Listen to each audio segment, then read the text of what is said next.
Good afternoon, everyone. My name is SAILESH and I'm a faculty at Inside SciS. Today I'll be discussing economy questions from this year's GS3 MAINS UPSC paper. So, before we get into questions, broadly, I think those who are going to write next year's mains or mains later, broadly I'll just try to give some sort of pointers with regard to mains. In mains paper you have 15 markers and 10 markers. For 15 markers, approximate time that you will have in exam is approximately around 10 minutes, and for you can say 10 markers you have around 7 minutes. During this time you need to be able to manage, you can say, sufficient amount of content and points in your answers and maintain presentation as well. Speed and presentation, there is a trade-off between them. Usually you will see when you write 3-hour tests that by the end of the exam actually you are able to write, you can say, fast, but your presentation goes for a toss and you are not able to maintain, you can say, neatness, etc. So here you need to maintain this, you can say, balance between them. That is one thing. Second thing, the most important thing in fact is addressing demand of the question. Try to understand exactly what the question is demanding. When you are able to arrive at the demand of the question, then it is half the battle won. In fact, big leaps in your marks will only happen after you understand the demand of the question. All the other things, your handwriting, presentation, examples, facts, diagrams, they are all worth maybe half or 1 mark. What is worth 3 marks or 4 marks is actually addressing demand of the question, actually exactly what they are asking. First we will start with, you can say, 15 markers. I am only going to discuss economy and agriculture part here. First we will do this 15 markers and then we will come to 10 markers. In exam also I would suggest that you start with 15 markers when you are writing answers and then you come to 10 markers, because 15 markers will require a little bit of more organization and more thought process compared to 10 markers. And in 10 markers, the tolerance level of examiner is slightly high. Even if you are writing without grammar, just writing points at the end, still you will get marks. But in a 15 marker, if you write haphazardly without organization, they may not give you good marks. So it is better to start with 15 markers and then after you finish them, you can come to, you can say, 10 markers. So now coming to question number 11 first. Second part usually will be 20 markers, 11th question is of 20 marks, 250 words, 15 marks, 250 words. So look at this question. Economic growth in the recent past has been led by increase in labor activity. They have just given a statement. Explain the statement. Sometimes they don't even say explain this statement. If they don't give anything also, you still have to explain it. There is a reason why they have given that statement. Imagine this part, explain this statement, is not there. They have just given, suggest the growth pattern that will lead to creation of more jobs without compromising labor productivity. Whether they give explain or do not give explain, you still have to explain whatever statement is there in the question. Just because they have not asked anything, if you ignore that part, you are going to lose marks there. You understood? Sometimes they have just given a random statement, then they have given a question. So in this case, you have to address this statement and then you have to, you can say, come to second part.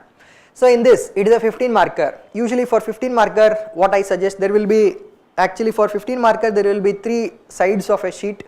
3 sides means, you can say, this is one side, the second side, a third side will be there. For a 10 marker, only 2 sides will be there. There will be big margins on both sides. And for 15 marker, it is better to divide this question into 3 parts. For 10 markers, if you divide it into 2 parts, then it will be better. In all the questions, it may not be possible to divide it into 3 parts and 2 parts like this. But as far as possible, if you try to do it, then you will have better chances of getting good marks. Now come to this question. Economic growth in the recent past has been led by increase in labor productivity. Explain this statement. Okay, this is the first part. Then suggest the growth pattern that will lead to creation of more jobs without compromising labor productivity. What type of growth should happen without compromising labor productivity? Where we need to, it has to create more jobs also, and labor productivity should also be high. So this is second part. So this way you can write at least 2 parts, then way forward or something can be written if you feel that a third part can be written. If you are already writing 6-7 points under each subheading, then you don't need to write third part. Usually 5 points are enough under each subheading if you are writing 2 subheadings for 10 markers and 3 subheadings for 15 markers. In this question, economic growth in the recent past has been led by increase in labor activity. So labor activity means basically whatever labor is doing is labor activity. That means how much labor activity, how much work they are doing, people are doing. Labor means people who are working for a firm. Land, labor, and you can say capital and entrepreneurship are factors of production. Among that, labor means people who are working for a company. People who are working for a company, their activity means how much work are they doing. Labor activity means how much work they are doing. Labor productivity means how much work they are doing per time. Imagine they are doing work, imagine it is a chair manufacturing factory. If it is manufacturing 10 chairs a day, then that is labor productivity. If it is manufacturing totally 10 chairs, that is labor activity. This much they have worked. This much they have worked per time is labor productivity. So they are saying economic growth in recent past has been led by increase in labor activity. You can say here labor activity means whatever labor does, how much production is basically they are talking about. What is the production? That is what they are talking about when they say labor activity. That means production per unit time is productivity. Then in the recent past means usually whenever this recent past as a phrase is given, they are talking about, you can say, you can take it as 10 years, 20 years also, where they are not talking about since independence everything. Recent past means you have to interpret the question. Imagine they have given it in the context of COVID. Recent past means only 3-4 years. If they have given in general, recent past means you can take 10-20 years and you can write it. So here, we know now what is recent past. Recent past I have assumed it to be 2 to 3 decades. Here, labor productivity and labor activity have increased, you can say, in the last 2 to 3 decades. Labor activity means more people are participating in the economy and they are, you can say, working. Total availability of labor, working itself is increasing. Labor productivity has also increased. Labor productivity means how much they are able to accomplish in a given time. In 1 hour, how many chairs a person can manufacture. What it used to be in 1950s and 60s, what it is now, they are able to make more chairs. What could be the reasons why they are able to make more chairs? Or what is the reason why labor productivity is high? Increase in technology. They are able to use new type of machines that were not available before, correct? Then they have better skills now. They are specialized and they are able to use these machines also, and they are able to use textile and wood and everything in a much better manner because they are highly skilled. Then more finance is provided, but how does it improve labor productivity? Productivity of labor means how fast you are able to do something. Finance is leading to implementation of capital intensive infrastructure. Imagine they are buying machinery because of this finance. This way, if you can link it clearly, finally to labor productivity, then it is a relevant point. So because of easy availability of finance, companies are buying machinery. Machinery is speeding up, you can say, how much production happens per unit labor. So that is also part of labor productivity. So increased capital investment, increased skills, education. So these have all led to increased labor productivity. Even there is better efficiency because of technological percolation. More and more use of technology is leading to better efficiency between, you can say, all these industries by the industry itself, and this way labor productivity is also increasing. So then you can say that because of LPG, that means liberalization, privatization, globalization, there is more competition within the country and across the world also. Because of this reason, you can say they have to increase labor productivity, and they are finding out all possible mechanisms to increase productivity so that they will be able to compete with other industries and earn more profits. This is what is happening in recent times. So some facts, if you have to write, as of now when you are writing actually an exam, it may not be possible for you to know exact facts about this particular question. So whatever you know, try to link to this and try to write it. So if you know particular facts, then it is better. You may earn, you may get even more marks. So OECD has said that in the last, you can say, so doubled in manufacturing over the past 2 decades. That means doubled in manufacturing means this labor productivity has actually doubled in manufacturing over last 2 decades in India according to OECD report. That means how is it able to double? Same points whatever we mentioned. So this is a fact. This type of facts if you mention, you can say you will score a little bit more marks. In GS3, expectation of facts and examples is higher compared to GS2, GS1 and such other papers. So here economic growth in recent past has been led by increase in labor activity, but if increase in labor activity and labor productivity, how much labor is actually contributing to the enterprise is high. Sometimes this also leads to reduction in new labor employed. That means because as of now labor activity is high because of machinery or technology, etc. But this means that jobs created may itself be low. This may create jobless type of growth. Because most of this increase in productivity is happening not because of extra labor, it is happening because of, you can say, investment in technology, investment in, you can say, this better efficiency methods and mechanisms. So why they are not increasing more, people being recruited? In the companies, as of now we saw technology and all these things are improving labor productivity. But why are they not increasing, you can say, increased labor? That means increased employment is not happening. Why? To cut down operational cost. But operational cost is related, even if you buy machinery also you have to spend money, or even if you hire labor also you have to spend money. Then why they are not hiring labor, instead they are buying machinery? They have to provide some social security benefits to labor. There are many labor laws in India which they have to follow. If they don't have compliance to labor laws, then there will be serious penalties for these companies. They don't want to invite this compliance to labor laws. They don't want them to create problems for themselves. So because of this type of restrictive labor laws, this is the major reason why, you can say, they are not hiring labor, more labor. And similarly, overall availability of skilled labor in India is much lower compared to the availability of skilled labor in other countries. India's skills report has approximately identified that only 20% of laborers in India have the skills that are necessary to do their job. Most of the companies, they just hire them assuming they know nothing, and they will give them training, and then, you can say, they will put them to work. In India, overall education and, you can say, skilling has not achieved the level of, you can say, global benchmarks. Because of this reason, even if you take it at higher levels, engineers also, only 20%, 25% of engineers are employable. That means remaining 75% are unable to get adequate amount of skills in 4 years of engineering. But they are able to get it in the 6 months of, training once they get into job. That means whatever our courses are, they are not able to do justice to give adequate skills to this labor. They don't have skills, and if they hire them, then it will invite, like I said, labor laws. This is another reason why, you can say, they are doing.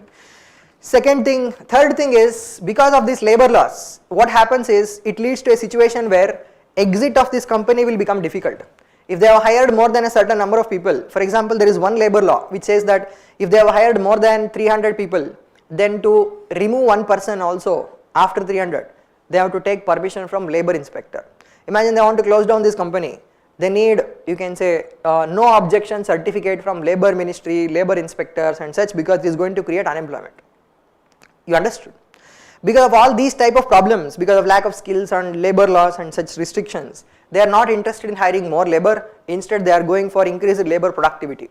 Increased labor productivity is increasing growth, but it is not increasing employment. You understood? This is the problem that is currently happening. Explain this statement means you just write these things. So that means you write, some 3 points saying, you can say how it is happening, 3 points saying why they are not hiring more labor, and then after that you can come to next part. Suggest the growth pattern that will lead to creation of more jobs without compromising labor productivity. So if more jobs also should be created and labor productivity should also not be compromised, then how can we have that kind of growth? Government schemes, government can create this, okay, that is one aspect. Then what else? So if we have to have more jobs and more productivity also, then growth has to be very high or not. We have to create more growth in the economy. Without creating more growth, one thing will be compromised. That means at least one thing will be compromised. If we have to create such high levels of growth, we cannot just cater to only Indian demand. We have to cater to global demand. That means we have to depend upon exports. This is how China and such other export-led economies have grown. They have increased labor productivity also. They have increased labor participation also. That means they have increased more labor also. That is because they are able to cater to global demand and earn money. And that means if we have to do this, then we have to focus on increasing exports, increasing labor productivity by addressing skills gap and relaxing these labor laws. Whatever we have right now, we need to address this problem with regard to labor laws, whatever the problems they are facing. So whatever problems are there, address these problems also, increase exports, focus on whatever is the bottleneck for growth. So for example, we can choose sectors also, particular sectors where it is possible for us to, you can say, create a some sort of comparative advantage for exports. For example, in India, labor is relatively cheap. Still they are not hiring them because, like I said, there are some issues. So what we can do is, we can focus on some particular sectors like say footwear or textiles, or even in services sector also, where services exports are present. India has a comparative advantage. Why India has a comparative advantage here? Population is high, costs of labor are low, lot of you can say skilled labor are present in some sectors. So because of all these reasons we have comparative advantage. If it's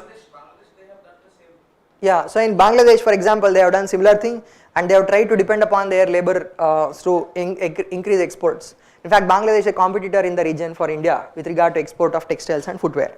So this is one thing that we can do. Focus on skilling, that is another thing. Prime Minister in his speech has said that we have to focus on skilling at scale and with speed. That means at scale means we are talking about crores of people being skilled, and with speed means we cannot do it for years together. We have to build skills quickly. So then we can talk about introducing technology also at the same time into our industries. Digital transformation of India's industry into Industry 4.0 will also help us achieve labor productivity, but that should not mean that we should not hire new people. Whatever is preventing us from hiring new people, that also should be addressed. So if you write this aspect about second part, it is enough. You can talk about labor law reform, you can talk about skills, you can talk about introduction of technology, exports, increasing growth. You understood? Yeah.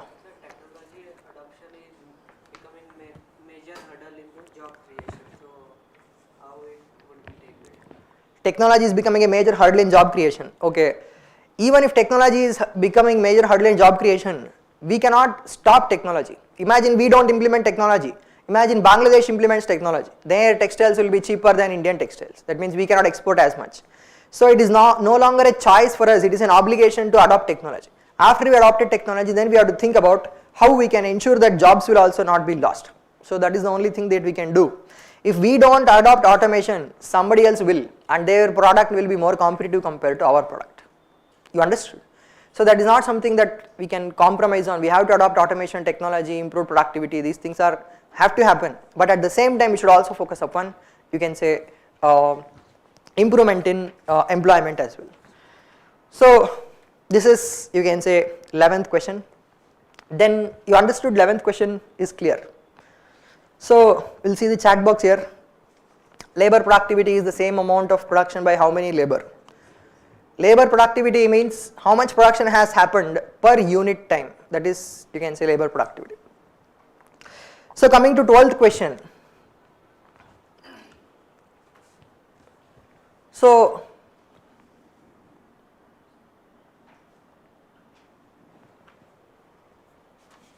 12th question is a do you think type of a question. What does it mean when you say do you think? Do you think means they are asking your opinion. If you are not writing your opinion somewhere in the answer, then you are going to lose marks. About 1 mark or something will be there for your opinion. So you have to give your opinion if they are asking your opinion. You understood? So I have seen many students writing the answer, but they will just leave it in the end. They will just write both sides and they will leave it without giving any opinion. Then they are asking opinion. They are not asking analysis so that they can frame their own opinion. They are asking your opinion here. That means you have to give your opinion. So this is an opinion based question. Do you think India will meet 50% of its energy need from renewable energy by 2030? So the question is about renewable energy and will we meet 50% energy needs by renewable energy? Justify your answer. Justify means what should we do? You have to give some reasons why you think this way. If you think, imagine, yes, I think that India will achieve this 50% target through renewable energy. Why is it that you think this? So that is basically, you can say, one part. Then, how will the shift of subsidies from fossil fuels to renewables help achieve the objective? That means when we shift these subsidies from existing fossil fuels to renewables, how can it help? So this is a relatively easier question, easy to understand also. So because it is a do you think question, your opinion should be given. Justify means reasons for your opinion should be given. And then how is this shift of subsidies from fossil fuels to renewables will help us? Explanation for this, explain is given, so explanation for this should be given. So this way if you write majorly 2 parts, but if you want you can write 3 parts about what needs to be done and something what government has done already. This third part you can write, but it will not hold much marks, maybe 1 or 2 marks only difference it may create. This is our 15-mark question. So do you think for this you can write in introduction what is renewable energy, or you can say about Paris commitments. Renewable energy means where there is, you can say, the energy that we are consuming will not be exhausted by use. And recently in 2015 India has signed Paris commitments and nationally determined contributions in which we have said that we will reduce our dependence on, you can say, fossil fuels, and we will shift towards renewable energy. Because of this reason, it is imperative for us that we will take enough number of, you can say, policy measures to make sure that this shift will happen. That is an introduction. You are easing into the answer. In introduction, how to write an introduction? Zoom out from exactly what the question is about. Take the question as a bigger, you can say, take the bigger topic, the context of this question, and you can write that in introduction. There are many ways of writing introduction. This is one of them. So you can write about Paris deal commitments. You can write about renewable energy. Then if you write why aspect of this, then it will help you write, you can say, somewhat a better answer. That means why renewable energy is important. Can anybody give some points on why? 3 or 4 points are enough. Small, you can write in a small box or something. It is important for sustainable development. It reduces carbon dioxide emissions and helps us achieve 2-degree limit on, you can say, temperature rise of the earth. And it will reduce pollution associated with fossil fuels like suspended particulate matter, 2.5 SPM 10, SPM 5, etc. And similarly, it will reduce, sulfur dioxide, acid rain, whatever. So because we are not dependent upon coal and fossil fuels anymore, if we depend upon renewable energy, for example, hydroelectric power, wind power, solar power, then these type of problems will not occur. That is why this is important. Cost of renewable energy is less is not always true. Some of the renewable energy costs are low. Overall, if you take average of renewable energy, it is still higher than, you can say, fossil fuels only even today. So earlier there was a goal that, you can say, during National Solar Mission and during, you can say, before 2015, before Paris deal, our goals for renewable energy were very small. That means we just wanted some 2%, 3%, 4%, only this much from renewable energy, from solar energy particularly. But now we have increased our goals rapidly. Approximately 10% from total energy we are already producing from, you can say, solar and wind only. And then totally, if you see present renewable capacity of India, it is 36% out of total energy is renewable energy. Because we have large hydro and small hydro also as a part of renewable energy, that is why it is high. It does not mean that it will always be high. The small hydro, large hydro, in which season are they going to operate well? During monsoon only they will be able to produce most energy. That means 36% of installed capacity is true, but it is not always the case that 36% of generated energy is always renewable energy. You understood? So because we have already achieved 36%, achieving 50% by 2030, is it a very difficult task? It is not very difficult. So you can take the opinion saying that the present situation is like this, 36% of our share is from renewables. So and then you can say that achieving 50% by 2050 is not going to be very difficult, because the kind of commitments that we have made, the kind of, you can say, policies that we have taken are in the right direction, and they are showing rapid progress also. So do you think India will meet this? You can say yes, and you can talk about why this will happen, why renewable energy is important, and then you can talk about, you can say, how we are doing this. First, yeah.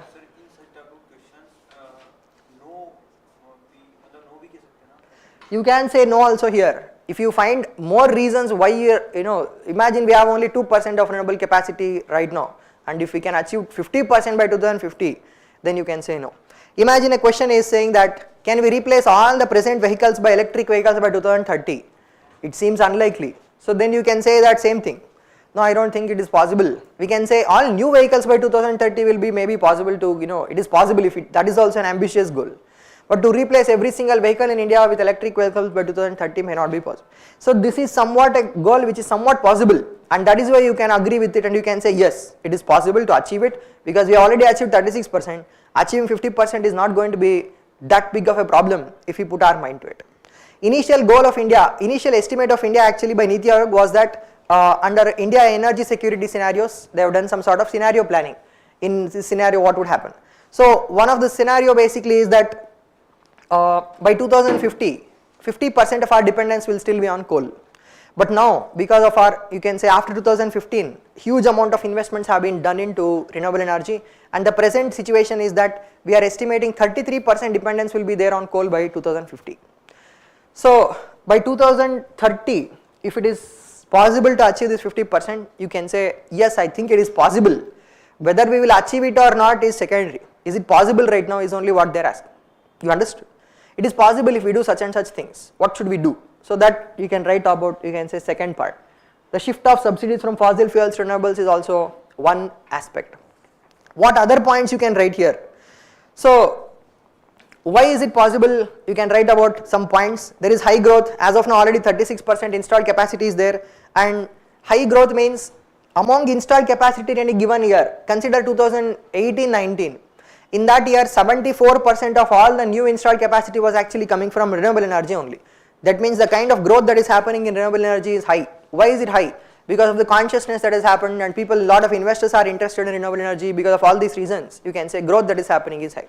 Installed capacity is high, growth that is happening is high, but 2030 it is highly unlikely that we will achieve this 50% goal. So we have already created many schemes for this reason, for this particular purpose. We have integrated renewable energy into many other schemes. Kusum scheme, for example, where we are distributing pump sets for farmers. In that also you can say this solar pump sets are being distributed. Rooftop solar is being promoted among, you can say, people. Because of all these reasons it is possible to achieve this. Then second part of the question, how will the shift of subsidies from fossil fuels to renewables help to achieve the above object? If we shift the subsidies from fossil fuels to, you can say, this renewables, then it is going to, what is happening, what will happen when we shift subsidies away from. So you can use the right one. This one? Yeah. Okay. So that is, I think it is text. I am not sure which one is the.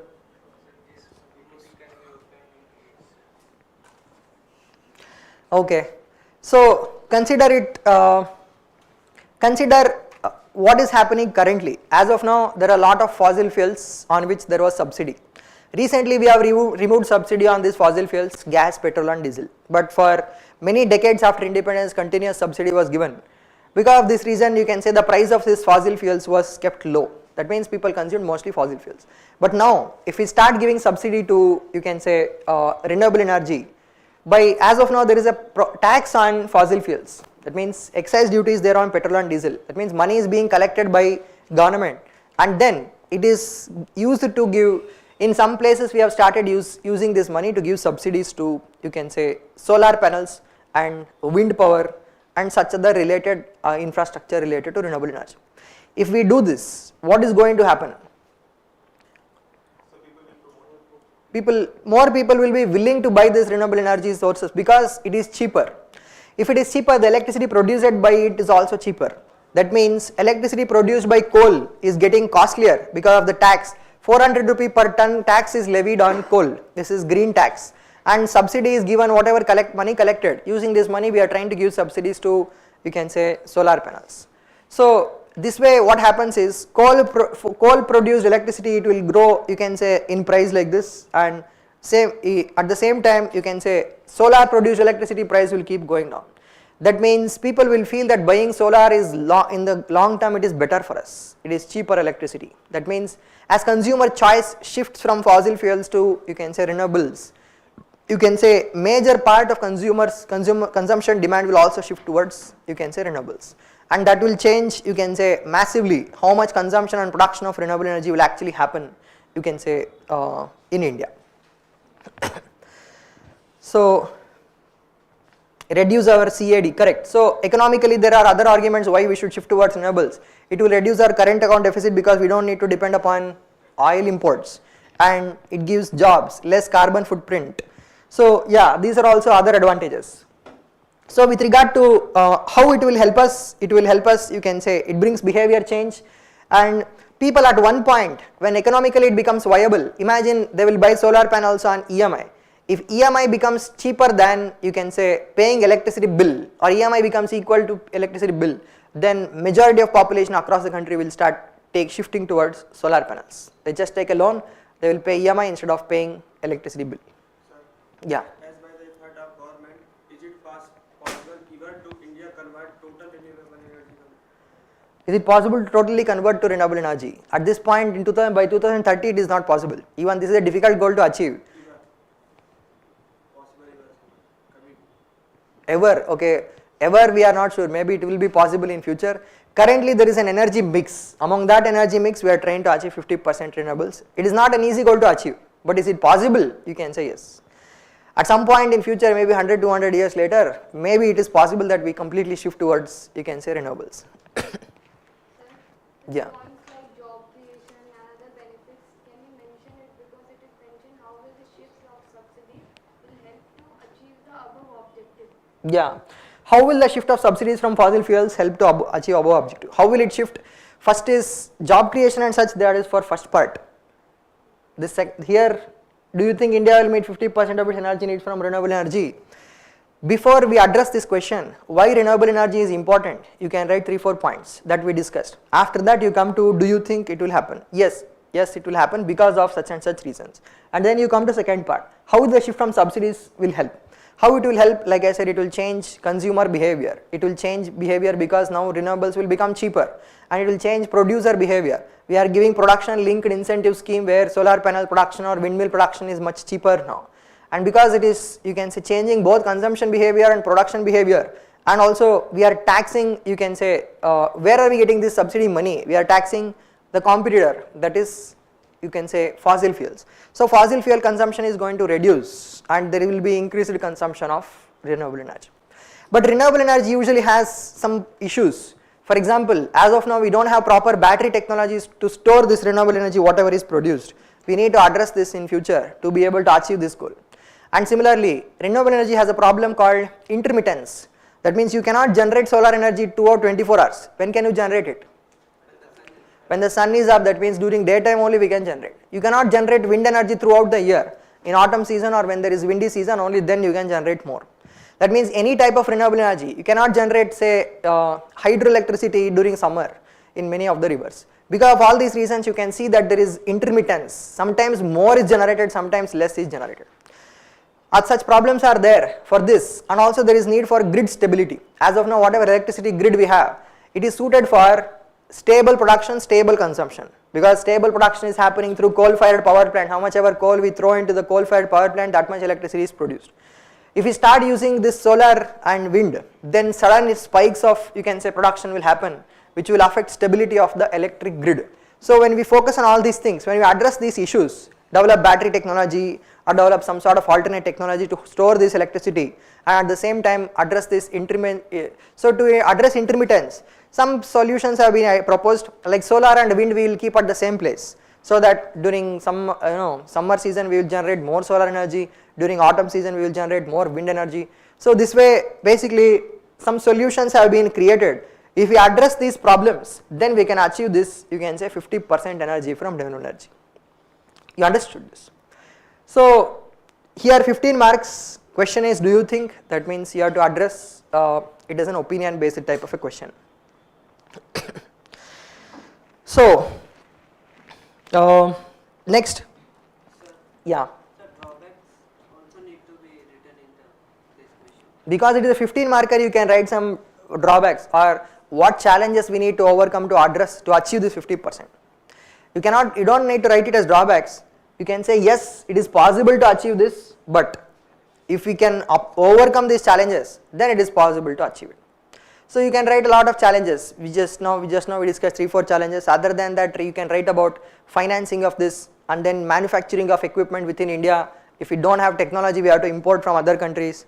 So 5 points are usually enough, but you can write more if you feel that sufficient space and time is available there. E-waste is also one of the problems. E-waste generated by this Then solar. batteries. Okay, yeah, that is also a challenge, but challenges means what we need to overcome. So if we can manage somehow this recycling of e-waste, circular type of economy if we can create, then it is better, but you can write it as one of the problems with regard to this. Yeah. So in limitation part, can we say that renewable energy is less efficient as compared to fossil fuel? Yeah, you can say renewable energy as of now is costly and consistent supply may not be there, and efficiency means in what aspects of? So amount of power creation. Okay, amount of power, yeah, you can say amount of power that we are consuming, I mean input output, how much inputs it is taking and how much output is generating. in that sense, yeah, with regard to amount of money we are spending with regard to inputs also, it is not as efficient as normal car. In purely economic sense, it may not be efficient because ecological aspect is also considered here. That is why we are shifting towards, you can say, this renewables. So this is 12th question. Next, going to 13th question. So in 12th question, you can write, like I said, challenges. You can write, because they are not asking challenges, it is not mandatory. You can also write what other things can happen apart from shift of subsidies from fossil fuels to renewable energy. Other ways that can help us go shift towards renewable energy. Better technological development, encouraging renewable energy startups can also help. And similarly, renewable energy investment from abroad. That means if we bring more FDI into renewable energies, industries into India, then total development of ecosystem, that means logistics, battery swapping technology and such, then people will start using renewable energy easily. So once they start using electric vehicles, then shift towards renewable energy is easier. If they have diesel engine, they cannot use renewable energy in diesel engine. Once they shift to electric vehicles, then they can use renewably generated electricity at their home. So these are all other peripheral factors which will help shift towards renewable energy in a easier manner. You understood? So next, coming to question number 13.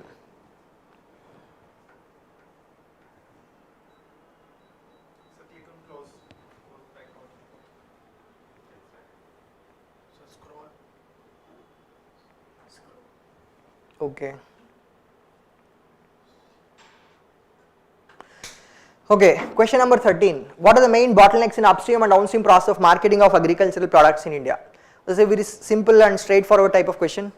Upstream and downstream, it is like, you can say, think of it as like a river.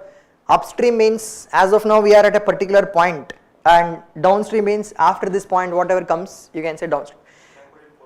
It is like backward and forward linkage, same thing.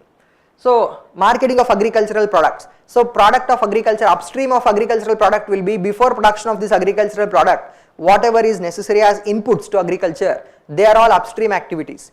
Like for example, what do we need as inputs to agriculture? We need fertilizer, we need pesticides, we need processed seeds, it means sufficient amount of processing of seeds so that increased productivity will happen. We need labor, we need electricity, we need water, all these are inputs. So for these inputs, what are the bottlenecks with regard to marketing of these inputs? Marketing of inputs means, imagine processed seeds. How many people are actually in India are actually buying processed seeds? If you see, it is very less. It means some 60%, 50% are only buying processed seeds. Remaining people are just using the same seeds, whatever they grew. Imagine they grow wheat. The same seeds they will actually again they will plant them. But this will lead to reduction of productivity of crop. So that means we are not doing adequate amount of marketing for this. The question is about marketing particularly. So they are talking about agriculture, we can talk about lot of things. About agricultural products, you can talk about lot of things. They are talking about upstream aspect, downstream aspect, and they are talking only about bottlenecks. Upstream aspects means, like I said, fertilizer and such other things. So bottlenecks in marketing is the limiting word here. That means we should only talk about bottlenecks in marketing of upstream products of agriculture, bottlenecks in marketing of downstream products of agriculture. You understood?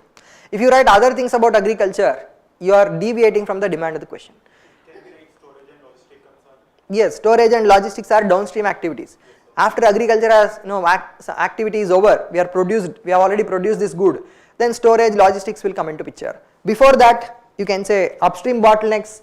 Why there is upstream bottleneck in marketing of something like say technology? Why we are unable to sell threshers or tractors or something? So because farmers do not have adequate amount of money to buy them, first thing, because most of them are small and marginal farmers with income below, you can say, poverty level. That is first thing. Second thing, their agricultural fields itself are small, so they do not have sufficient amount of viability. If they buy a tractor, can they use this tractor? They don't have adequate income to buy, you can say, processed seeds or costly fertilizers, and they don't have an adequate amount of, you can say, the field is not big enough to run a tractor, so they are not buying technology, so they are not buying machinery, they are not buying seeds. These are all hindrances to marketing of these products or not. You can frame this as a hindrance to marketing of this particular upstream activities, upstream type of products of, you can say, this agriculture. So Machinery cannot viably operate here. Credit availability is poor. If they do not have adequate credit, then they cannot use it to buy, you can say, pesticides and fertilizers. Approximately 40% of small and marginal farmers only are getting adequate amount of credit in India. Remaining 60% of them are not getting. Despite PSL, despite all this, whatever we have created, only 40% of the, you can say, people are able to get benefit from this. Then awareness about, you can say, new technologies, and this is also very poor. And creating awareness is an important aspect here. Awareness is poor, and so marketing is also, you can say, not happening because of this. So consider, for example, lot of recently Pusa gel has been created. This Pusa gel is, it is like a gel where you throw it in, you can see the field. When it rains, this Pusa gel will expand to 300 times its size, and for 15-20 days slowly it will keep on releasing the water. That means water will not get evaporated immediately. Instead, it will stay in the field for 15-20 days. This extended moisture availability is enough for some crops like groundnut to grow, you can say, in that 20 days it will germinate, and it is big enough for, if another rainfall is there, it will survive. So that means especially in dryland areas these things can help a lot, but sufficient awareness is not there in farmers to be able to do marketing of this type of technologies. So then you can also talk about with regard to fertilizers. Why proper marketing of fertilizers is not happening? Mostly people are buying only urea, others they are not buying. This is because of lack of awareness of soil quality.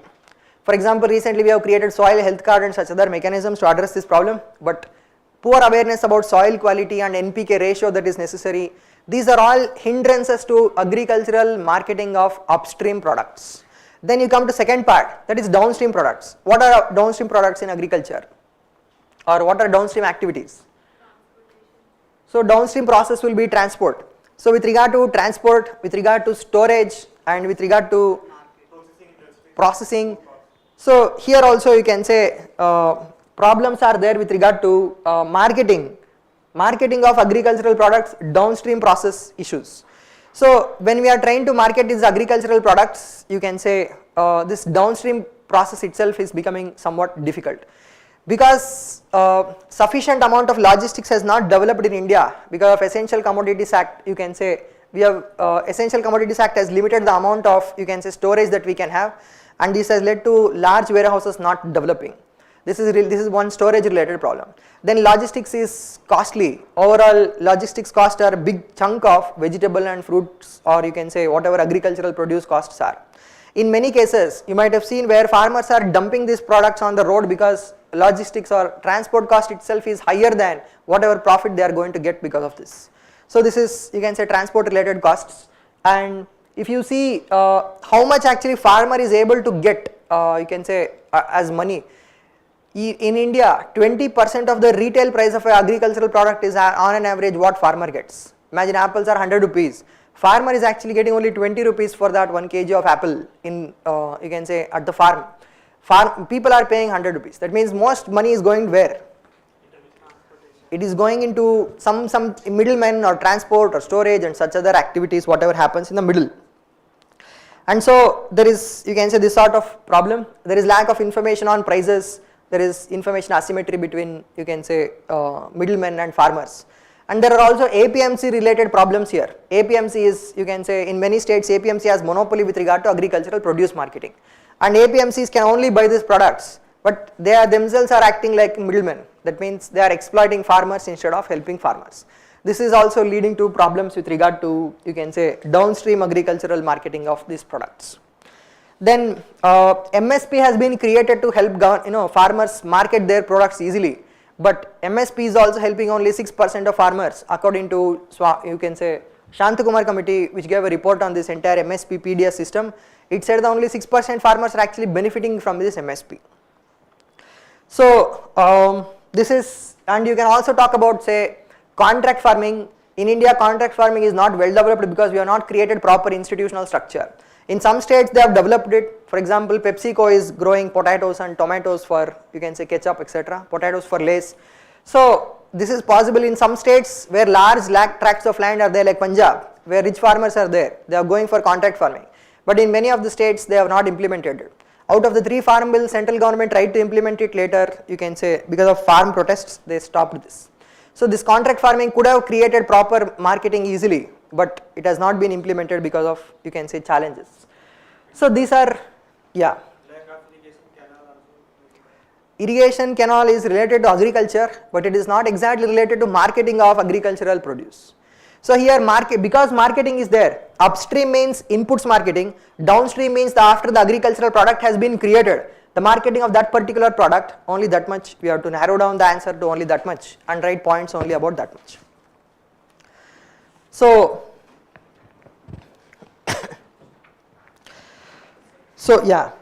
Issues related to procurement process can be considered in downstream process. Yeah, issues related to government procurement are downstream. After the product has been produced, it is happening later, right?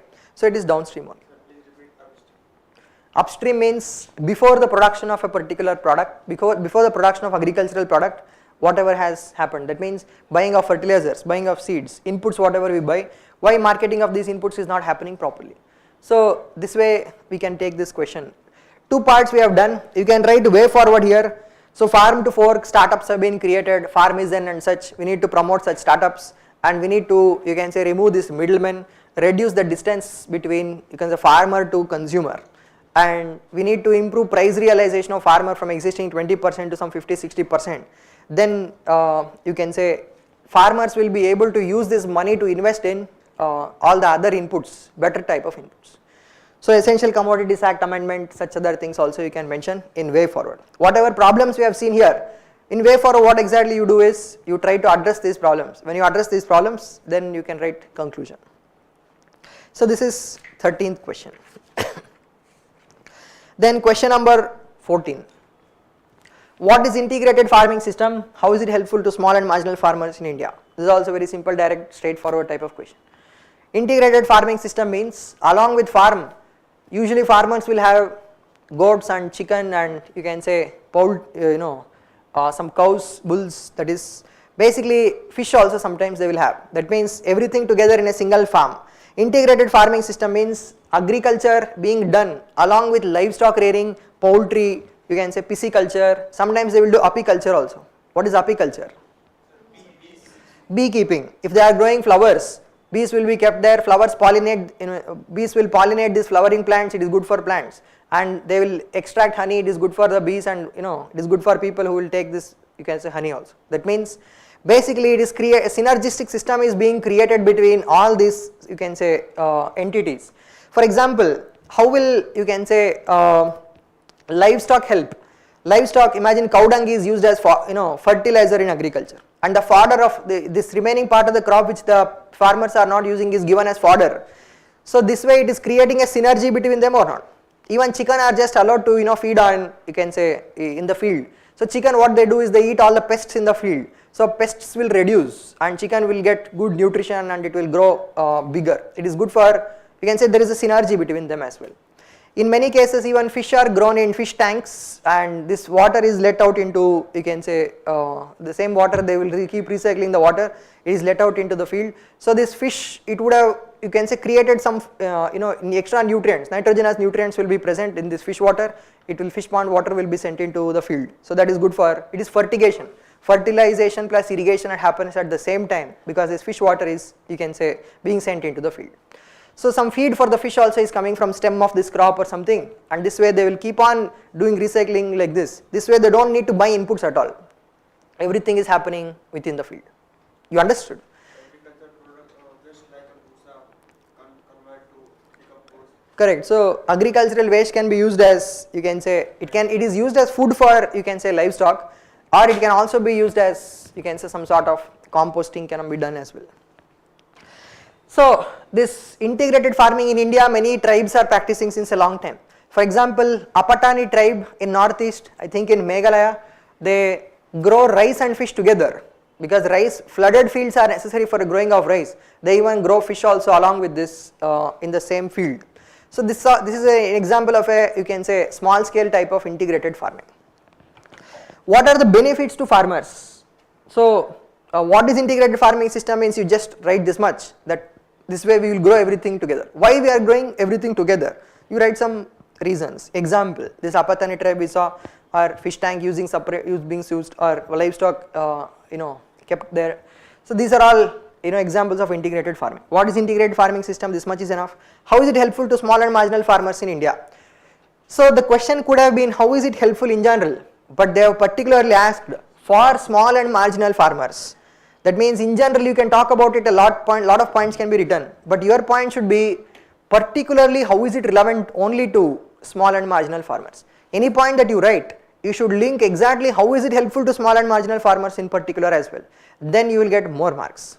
You understood? That is the limiting word here. Yeah. Integrated farming is the sense every type of product produced. Integrated farming means along with farming, you have livestock, you have, like I said, poultry, everything together we are doing.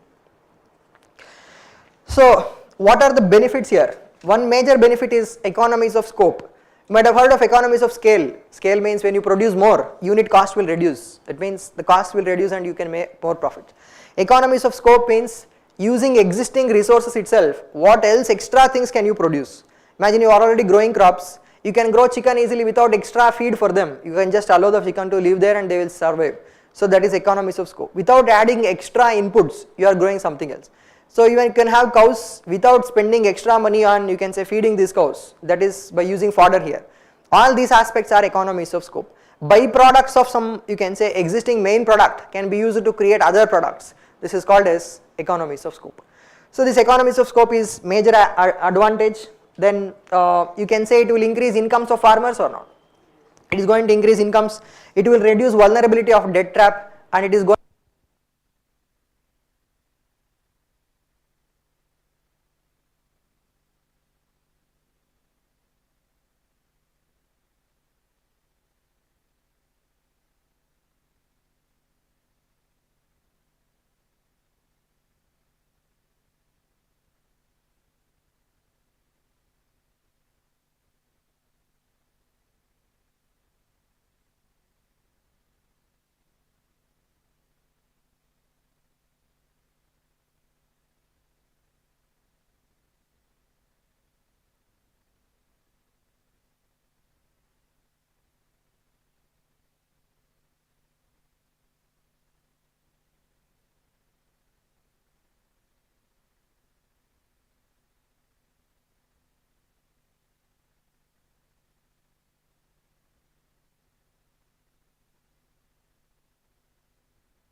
So there was a problem with the mic.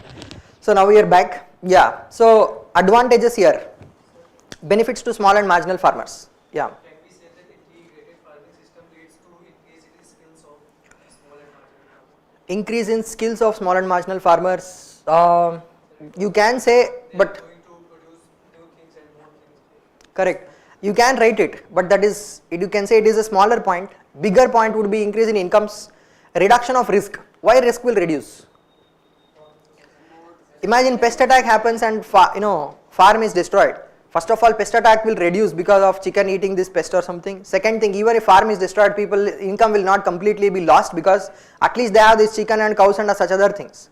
So that means it will reduce vulnerability and reduce risk. As risk is reduced, insurance premiums will become lower because more insurance is now easily possible, because insurance company will feel that this farm we can easily give insurance because farmer will continue to get money. So we have Fasal Bima Yojana of Government of India where insurance premium is 2%, but you can say if integrated farming is practiced properly, then we can further reduce this insurance premium also. And this will create round the year income instead of only when actually the crop comes out. So because you can say chicken and cows will give milk and chicken they keep selling eggs and such other things, this will give round the year income for, you can say, farmers. And reduced input usage, somebody already said, and better synergies will lead to better productivity and better incomes, we already saw. Then another aspect of families of small and marginal farmers can also be written. Better nutritional access, better nutritional, you can say, input for small and marginal farmers and their families can also be written. Increased resilience against disasters. When there is a flood, this will not lead to death of chicken or cows, it will only lead to crop failure. So these are all the advantages with regard to small and marginal farmers. But because it is a 15-mark question, we cannot write only this much. You have to write some other dimension for this also. You can write about some limitations. Even though it is helpful, it is not going to solve all the problems of small and marginal farmers of India. So they cannot work in large farms. We cannot scale this. When small farmer wants to, you can say, increase the size of this farm. If it increases beyond 20 acres, 30 acres, then we cannot hold, you can say, chicken also, cows also, and that's such a big farm, it is not possible to maintain with integrated farming. In small farms, it is possible to do this integrated farming. When we scale it up, it will become, you can say, very difficult to practice.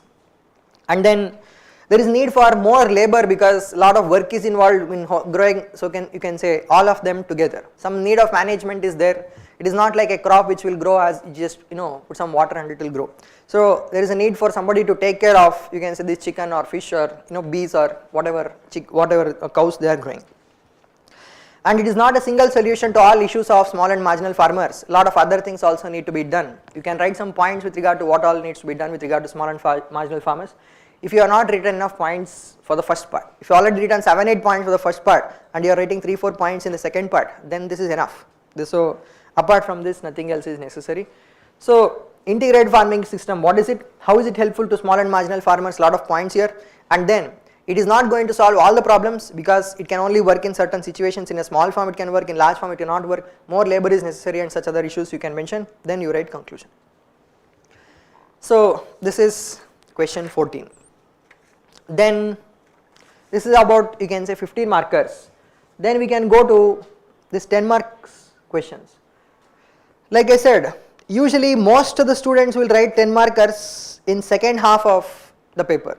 1 hour 45 minutes usually you can keep as target for 15 markers, and remaining 1 hour 15 minutes you can keep as target for 10 markers.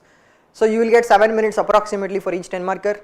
Usually sometimes in many papers what happens is you will remain with 3 or 4 10 markers and last you have only 15-20 minutes remaining. At that point of time what you have to do is, you don't have to think about grammar and too much of all these finer aspects. At that point you have to think about how to maximize marks as much as possible. Just write 5 points for each question first. Then if you want to write second part for the question, you can write for all the questions again until your time is remaining. You understood? Imagine if you write 15 points in a single question, it is not going to add much marks to you if you leave 2 questions. So it is better to write 5 points in each question where you will get better marks compared to writing 15 points in a single question. You understood this? So this is how writing this 10 markers will help in the end. Yeah. In integrated farming, in limitation point, can we say that there is, as a farmer going to cultivate different things, so there is no division of labor, so it leads to no specialization of labor? Yeah, you can also say farmer is trying to do everything. This will not lead to division of labor. Because of this lack of specialization will be present. That is a good point, you can mention it. Lack of specialization means you can say this will not lead to increased productivity or growth of the farmer in the long run. In the short run it is fine, it will increase incomes, but a long term you can say progress graph cannot be created. Progress cannot be created in this particular aspect. So now coming to question number 1. Why is PPP required in infrastructural projects? Examine the role of PPP model in the redevelopment of railway stations in India. So there are 2 parts, they themselves have given 2 parts, you can just split it according to however they have given into 2 parts. You can write about what is PPP, what is the meaning of public private partnership. It is a formal agreement between on one side government, on the other side private sector. They come together to execute a project. They share the costs, they share the risks also, sometimes they even share the rewards also associated with that particular project. This is called as a public-private partnership. For example, a lot of projects are there. Delhi-Gurgaon highway is, expressway is example, nice corridor in Bangalore is example, and similarly even Delhi airport that I have built, GMR, basically that is also you can say public-private partnership. So these So far in India, approximately 2000 public-private partnerships are in operation. Some of them are being built, some of them are already being already operational.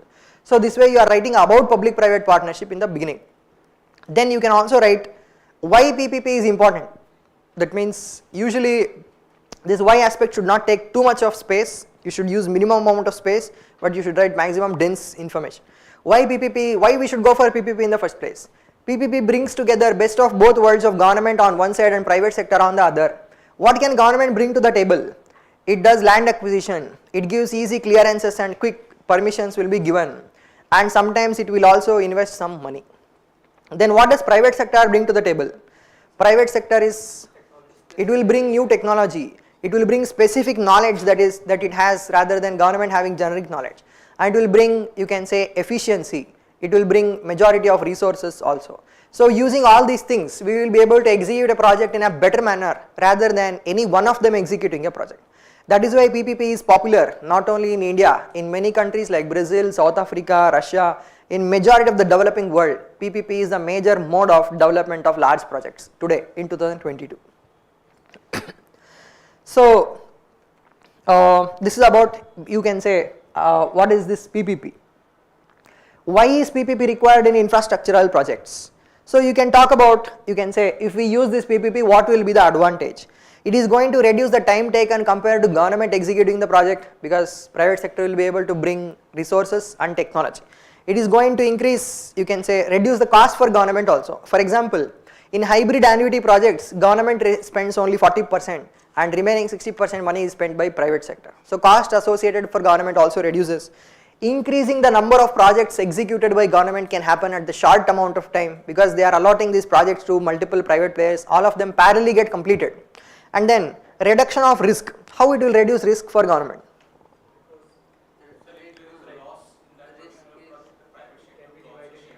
So if there is a loss, there is a sharing of this loss between private and government anyway. That means government need not bear the entire loss. So this reduces risk.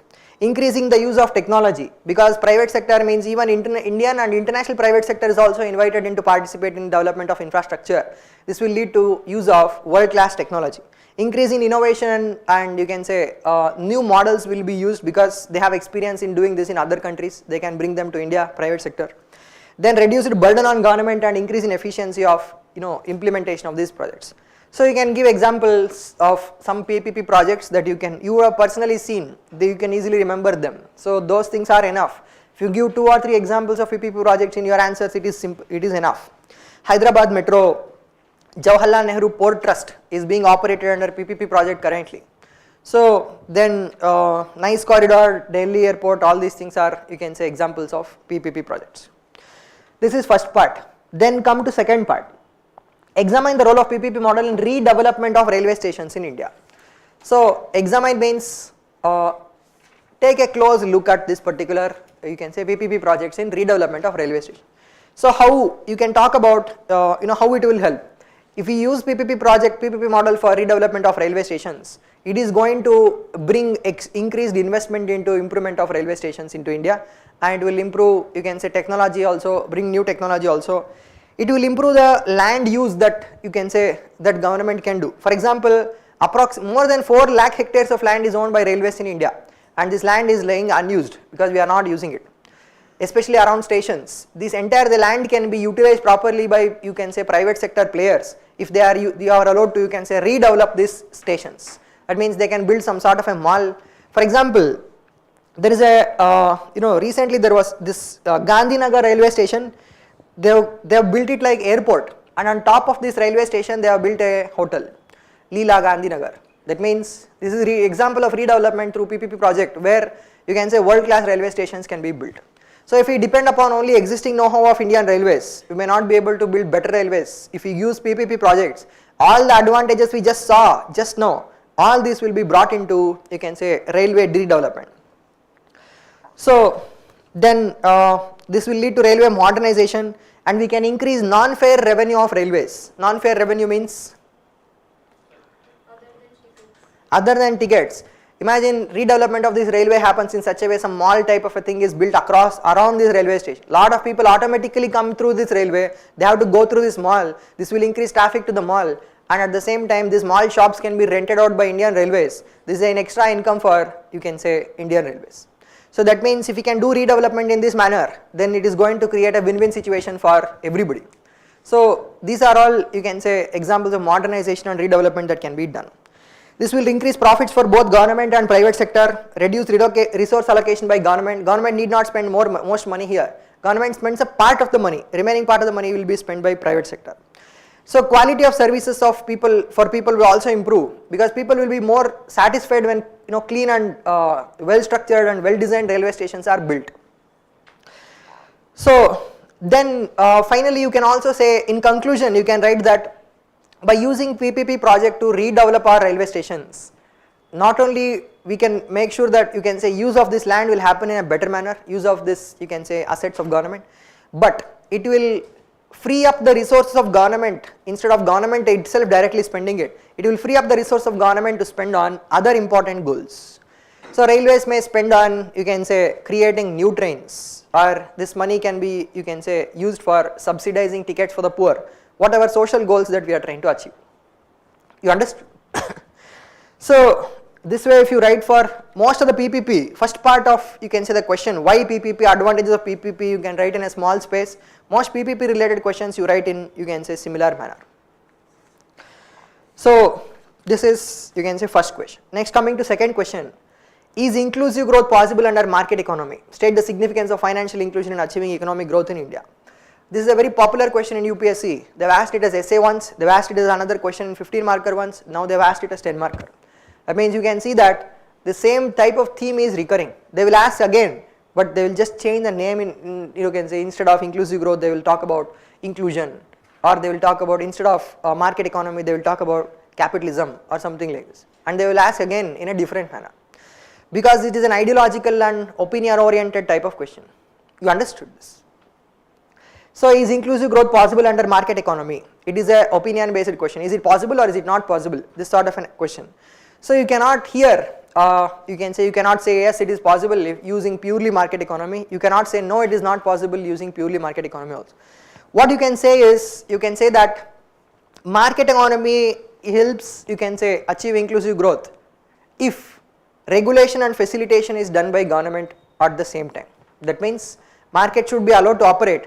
At the same time, government also should make sure that regulation and facilitation happens. Then we can say that, you can say, this inclusive growth is going to be achieved.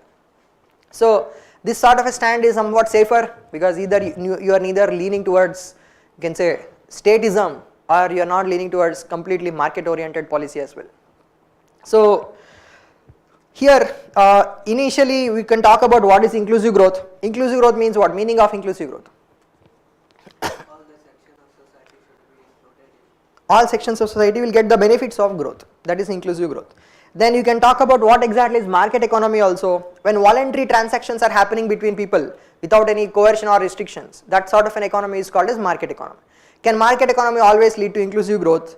It can help, you can say, percolation of wealth, but it may not lead completely to inclusive growth. For that, along with market economy, we also need state regulation, state facilitation, and also progressive taxation and welfare policies. When we create this sort of a scenario, on one side where we have, you can say, market economy which is increasing, you can say, growth, and inclusion can be achieved by progressive taxation and redistributive policies. At the same time, regulation and facilitation can be ensured. You understood?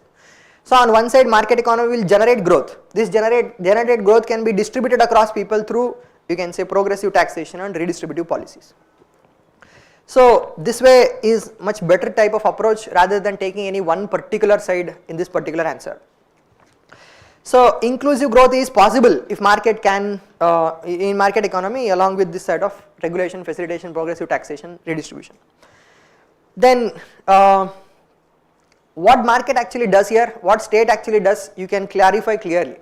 Market is going to increase the size of the pie. That means market is going to increase overall wealth in the economy.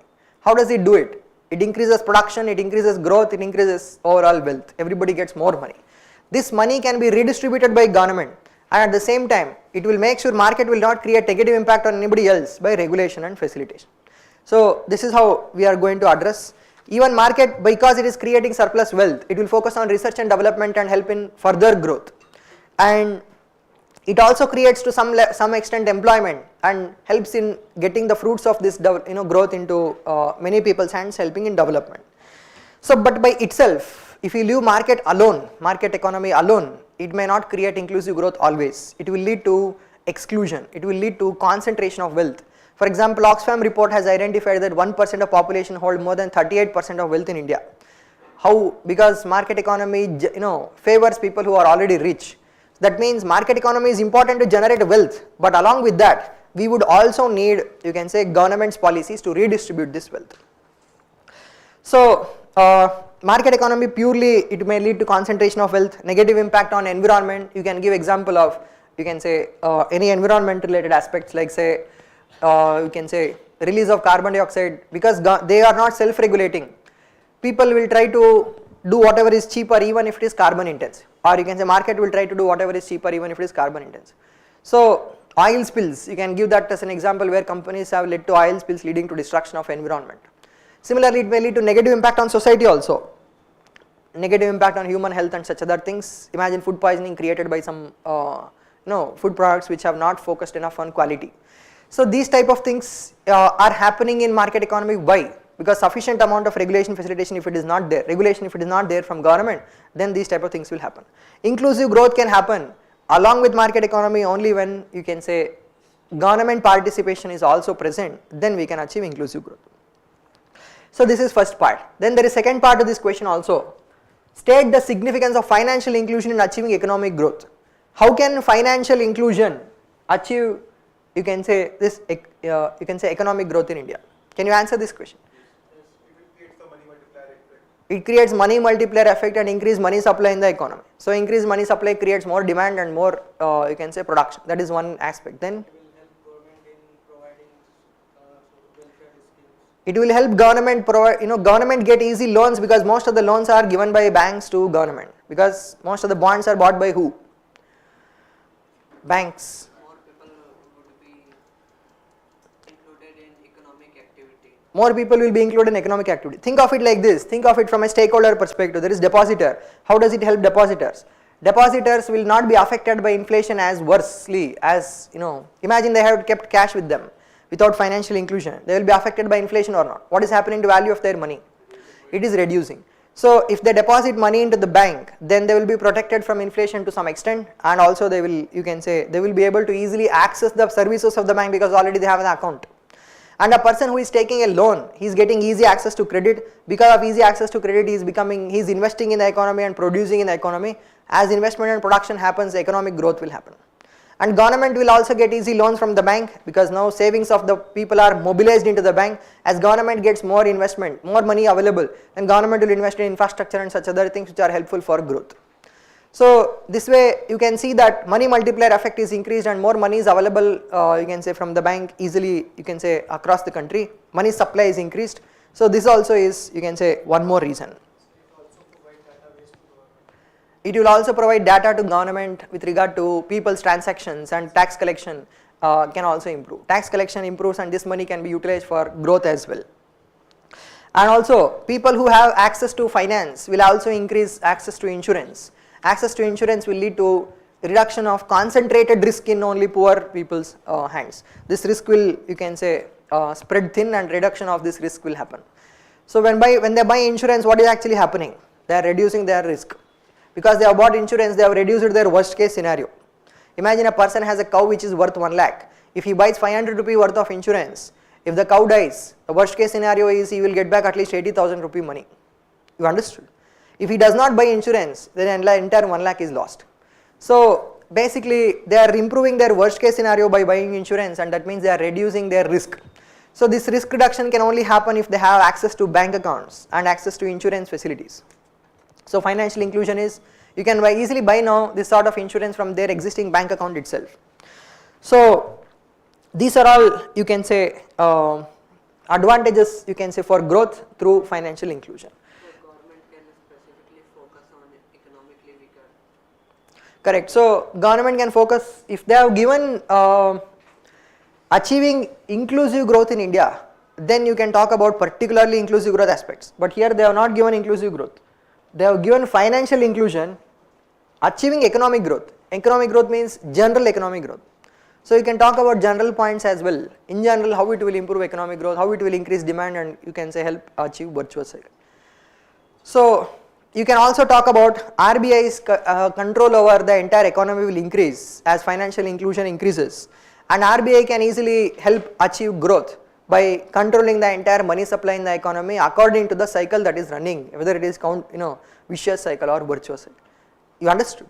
So this way you can easily, all these points you already know. You have to generate these as points and write in the answer. This is it.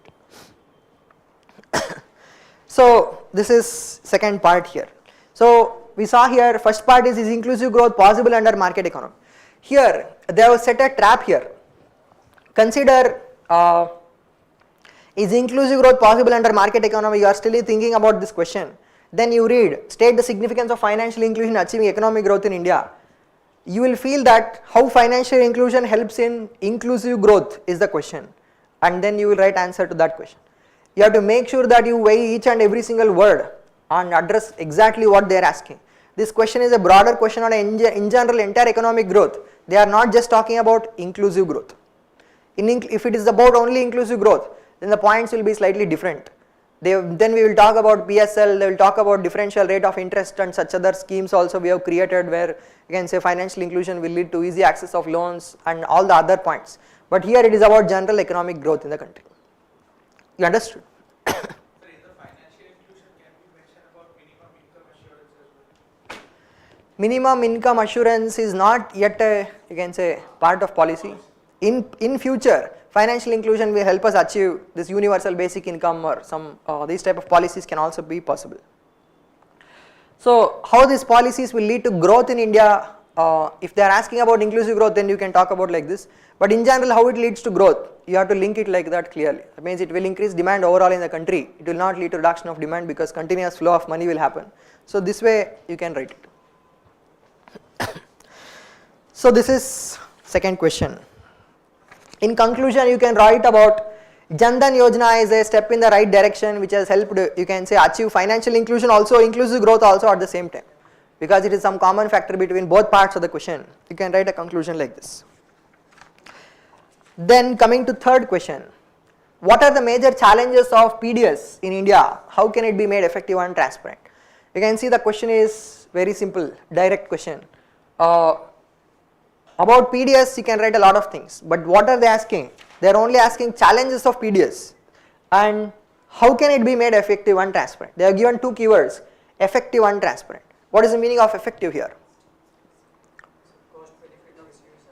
Range should be Cost benefit is efficiency. Effectiveness means its goal, whatever is there, it should be achieved. The goal of PDS is what exactly? providing food to people. Providing easy availability of food, that is food security to people. That is the goal of PDS. So you can write PDS means what? We have created a public distribution system in India and it ensures food security to all in India. We have even passed an act and given statutory guarantee to people under, you can say, Food Security Act, that about 70% of India's population will get food whenever they are asking in this PDS. So we are, if you can write some rice at 1 rupee or wheat at 2 rupees or something, we are giving these things also you can write. Or you can write food security means in India what does PDS guarantee? Availability, accessibility, affordability and quality of food. This is what you can say PDS is guaranteeing to people. So you can write these things. Then you can come to, you can say, this challenges. What are the major challenges of PDS? So this is also not a very difficult question. You can think about PDS in your mind and generate points easily. PDS, where does this grain come from? Food Corporation of India, where does it get these grains? They are procuring with open-ended procurement from the farmer. Open-ended means they have not limited themselves saying we will stop procurement at some point. Any farmer comes to sell it to them, they will have to buy it. So they, because of open-ended procurement, this is leading to unlimited liability on government. Government has to keep on paying subsidy and buy this grain as long as people are coming and selling this grain. So that is one of the challenge of maintaining this PDS and providing it, you can say, to people. So this is one aspect. Then there are storage issues. Economic Survey 1920 identified that 40 million metric tons of extra grain have been procured in 1920 compared to, you can say, what available storage is there. and they have stored this outside, and because they have stored it outside, you can say majority of this grain will be eaten by rodents or it will be rotting or something else. So it is not usable, and it is a loss to government, it is a loss to entire country. In the same agricultural fields you could have grown something else or not. It is a waste of effort and it is a waste of money, overall destruction of wealth. Then most of the states, you can say there are only few states where Food Corporation of India is actually acquiring these grains. That means maybe there are 6 to 8 states where majority of procurement happens, and from these states it will transport this grain everywhere, and it will have huge amount of transport and logistics cost. So instead, imagine some state like Tripura, it is better for Tripura to actually buy this grain from Bangladesh rather than transporting them from Punjab to Tripura. You understood this? So it is unnecessary logistics cost, and you can say transport cost is added into this grain, which is a loss to government.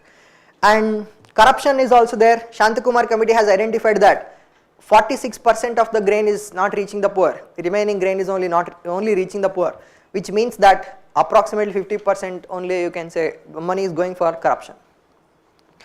Then beneficiary identification is a problem in public distribution system. We are using Aadhaar currently, but even Aadhaar has some level of error rate. So people don't have sufficient amount of documentation who cannot get this grain easily. So this is creating a problem. In Delhi, to address this, Kejriwal government has created Delhi Annashri Yojana, where volunteers will go door to door to identify if there is any problem that they are facing and distribute grain to those people. They will list out those people who are facing problem with Aadhaar related, you can say this. And in Delhi actually they have been able to successfully handle these cases, exceptional cases, to such an extent that there has hardly been a single case where exclusion has happened. They may have given grain to those people who don't deserve them also, that means they are not actually poor. That inclusion errors is not that big of a problem for us, because grain, we have plenty of grain. But the problem arises when people are hungry and they are unable to get grain. You understood this? So that problem we need to resolve, and in PDS that problem is there in even now. About 1%, 0.5% population are there in the country who are not able to get this grain because of some procedural issues, not having documentation or something else. So then in availability, affordability, accessibility, you can talk about this in many states. Because of corruption and mix of these type of stones and such other things are happening somewhere in the middle. Yeah. Generally, nodal officers are not present in PDS system at the time of distribution, and this led to malfunctioning of PDS. Generally, model of? Nodal officials. Okay, nodal officials are not present. Yeah, even administrative challenges, governance challenges of PDS, you can mention like this. For example, nodal officials are not present. So, Issues related to biometric machines. issues related to yeah. So, According to a report, out of 100 people, biometric machine is able to read 43 people in first time. right, yeah. So these biometric aspects, there are many problems. In villages what happens is, because they are doing physical labor, this leads to smudging of fingerprints. They are working with their hands on a daily basis. So fingerprints, sometimes the machine is incapable of reading this sort of fingerprints of daily wage laborers. And this is creating exclusion of them, and they are unable to get the benefits because of Aadhaar. So this is, you can say, one more issue that they are facing. And there is one more aspect with regard to entire PDS. We have designed this entire PDS in such a way that it will only be thought of, you can say, as a calorie intake based type of a system. That means we are trying to achieve 2000 calories a day approximately for every person in the country. But calorie intake is not entire aspect of, you can say, food security. Today food security includes nutrition security also. We call this as hidden hunger, where people don't feel hungry anymore after eating enough calories, but they do not get adequate nutrition. I mean, sufficient protein is not there, minerals, vitamins are not there. If they just eat wheat or rice, there is nothing in that, it is just calories. So this problem is also there because of, you can say, this PDS. And also because of over dependence on rice and wheat, because it is cheaper, people's consumption of rice and wheat has increased rapidly. So they are eating 3 times same thing because it is cheaper. This is leading to obesity and non-communicable diseases being created. Non-communicable disease means what? Non-communicable diseases are like diabetes, blood pressure, a heart attack, stroke, cancer. These are all they are not related to communicable disease. It is not related to bacterial or viral disease. These are all non-communicable diseases. So there is increase in non-communicable disease because of overconsumption of only rice and wheat, because we are distributing only rice and wheat in PDS system. You understood? So these are challenges of PDS, how it can be made effective and transparent. How we can make it effective, whatever challenges are there, you can say we can just list out, okay, how to solve this challenge. For example, we saw that only calorie intake is the issue. So what should we do? And some NCDs are the issue. Many recommendations are there. Amartya Sen and Sean Drace, they have recommended that we have to stop rice and wheat and distribute millets and pulses in, you can say, PDS. Then there are many advantages. First, millets and pulses do not require too much water. Second thing, it will improve nutritional security in the country because sufficient nutrition protein is there.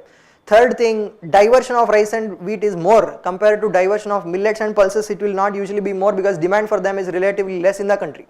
So these type of advantages will be there, but it is good economics and bad politics. So it has not been implemented, because if they stop giving rice, people will not vote for the government. You understood? So this way, how to make it more effective, separately you can write 2-3 points. How to make it more transparent, also separately you can write. Effectiveness means achieving the goals. How to achieve the goals? Storage, as of now there is a problem. Recent recommendation by government and even committees, they have created some silos. Silo means it will look like some sort of an oil tanker, a large vertical one, and in that a lot of grain, sometimes even you can say 500,000 tons of grain can be stored in a single silo. So these silos are one of the solutions that have been proposed. Once we build these silos, it can solve the problem of rodent destruction or moisture related destruction, rotting of grains and such other things can be stopped. Easy transport will happen. If you press a button, exactly that amount of grain will come out of the silo into the truck, and from there you can easily transport it. So that means you can see it will, it is more technologically advanced type of a storage solution, but it will require obviously more amount of investment to build silos than to build a warehouse also. But a single silo can store this grain for years together without them getting destroyed. That is the advantage. So it does not require a huge amount of, you can say, land. That is another advantage. Investment is required, but land requirement is less. Yeah, crop diversification is, you can say, another advantage if we you can say go for other crops instead of rice and wheat. Then we can talk about fortification of grain to achieve objectives. Recently they are adding some extra nutrients into this rice and wheat itself before giving it in PDS system. Even in midday meals also they are adding, you can say, nutritional aspects into this particular food, and they are distributing it to children. One nation, one ration card. Yeah, one nation, one ration. So that people from everywhere they can. Correct. You can mention in challenges. You can mention that PDS mostly works in within the states, and that is why a solution we have created is one nation, one ration scheme, where they can access whenever they go to other states also. Then they can access this food from ration shops. So that you can mention.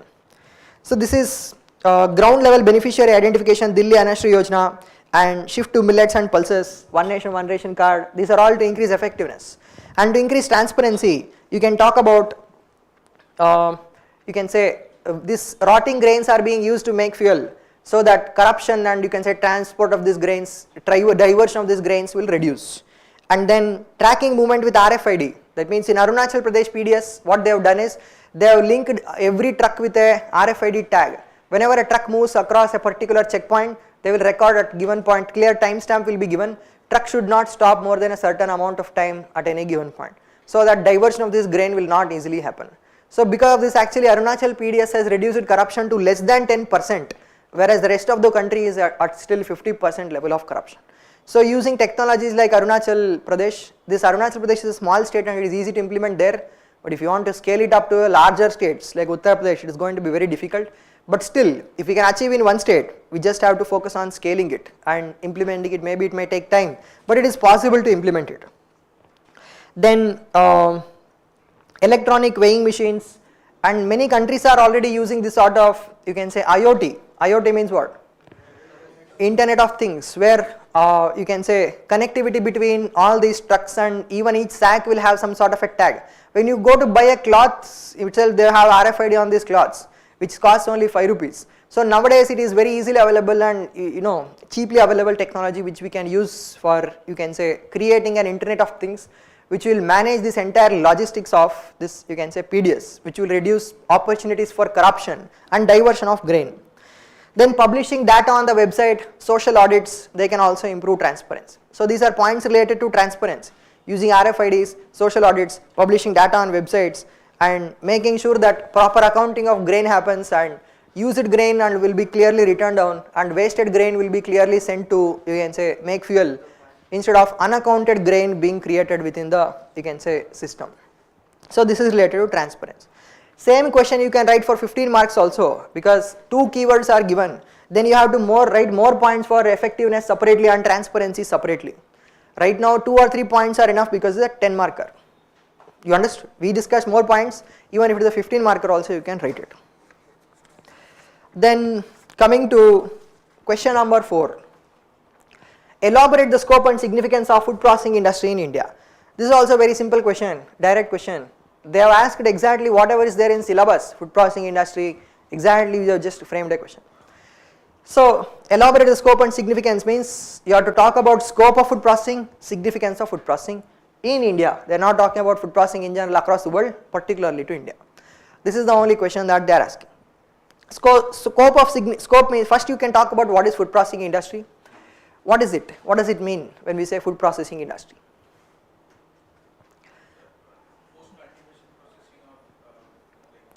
After cultivation of food, after harvesting of food is done, we do some processing. Processing means adding some value to this crop. So it will be adding value means adding taste, adding shelf life, or you can say adding desirability, appeal of this food, adding even nutrition to food can be considered as processing of food.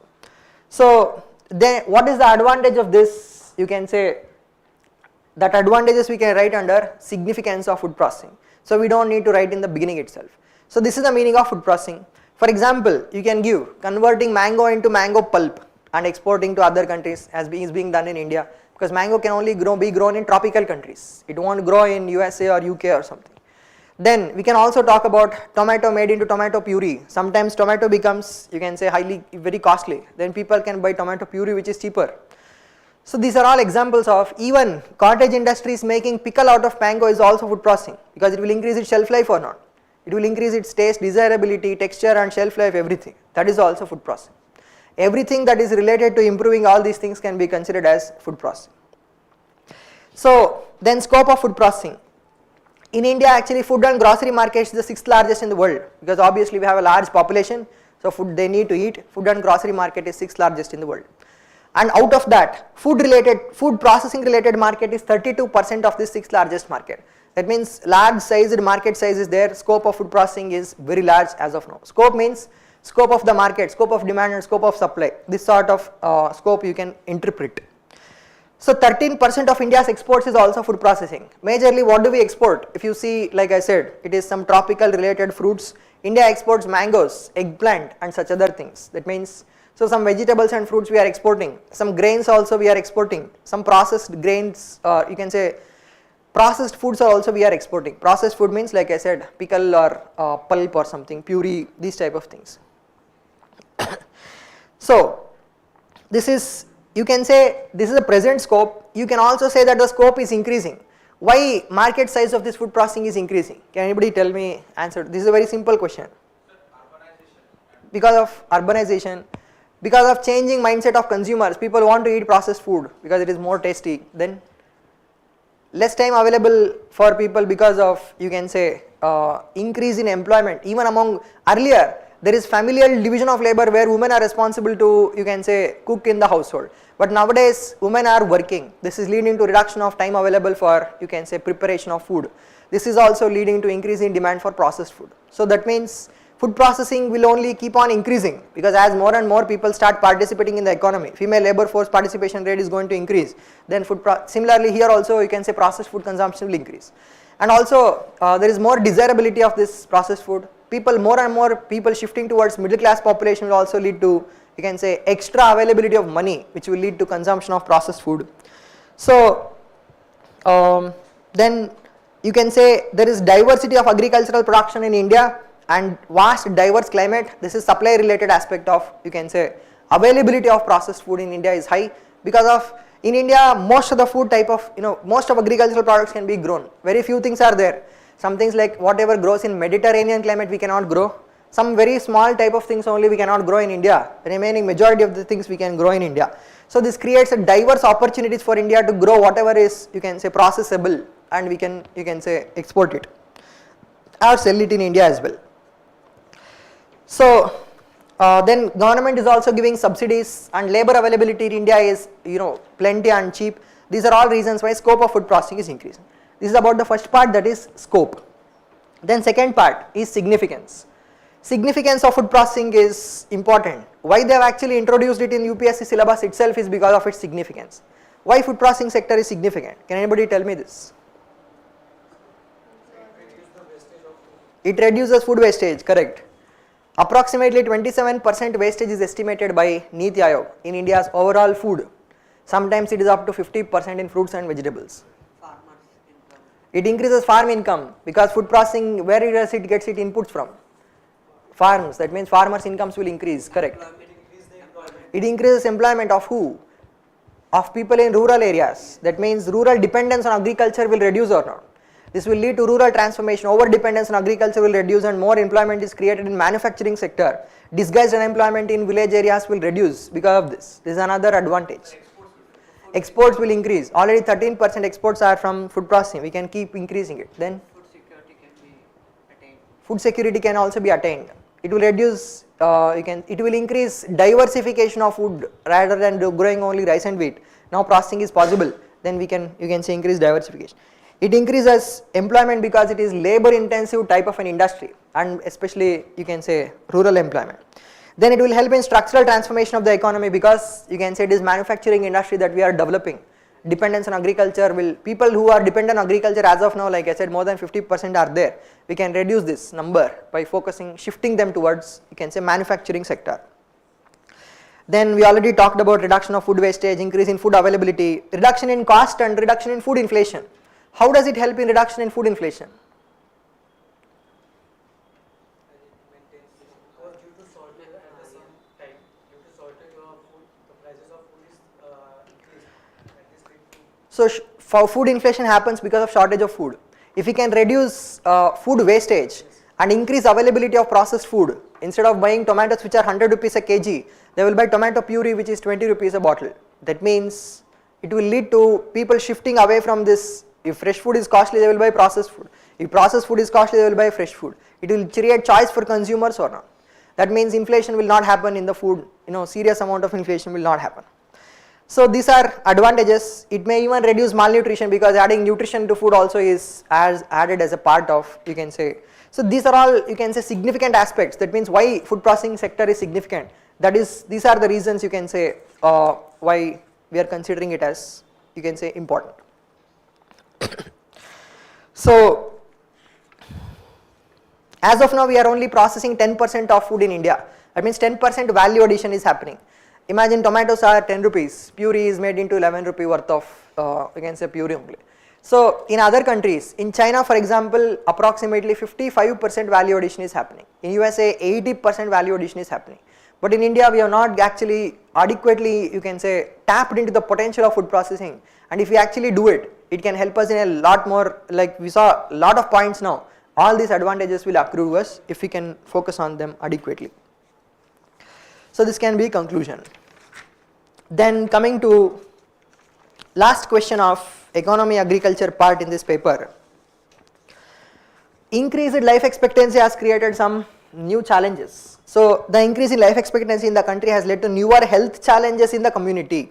So here you can see this type of question where they have just given a statement in the beginning. Then they have asked a question.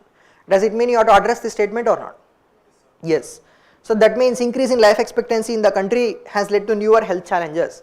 So that means first you have to address what are these new health challenges that have been created. Imagine nothing is given. You just have to assume why, or if why is not suitable there, then what. So that way you can just answer this question. So what are the new health challenges? Can you tell me? Okay, before this, what is the introduction to this question?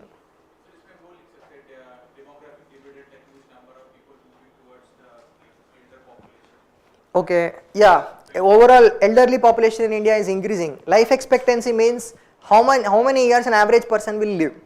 In the last 45 years, India has increased its life expectancy by 20 years. Present life expectancy is approximately 70. From 50 we have been able to bring it to 70. As more and more people are living, you can say more and more years, what happens? Yeah, now you can tell the points. What are the challenges?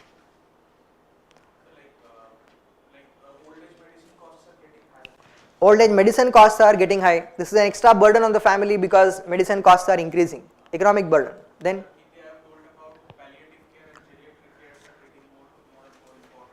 palliative and geriatric care are getting more and more important. Correct. Then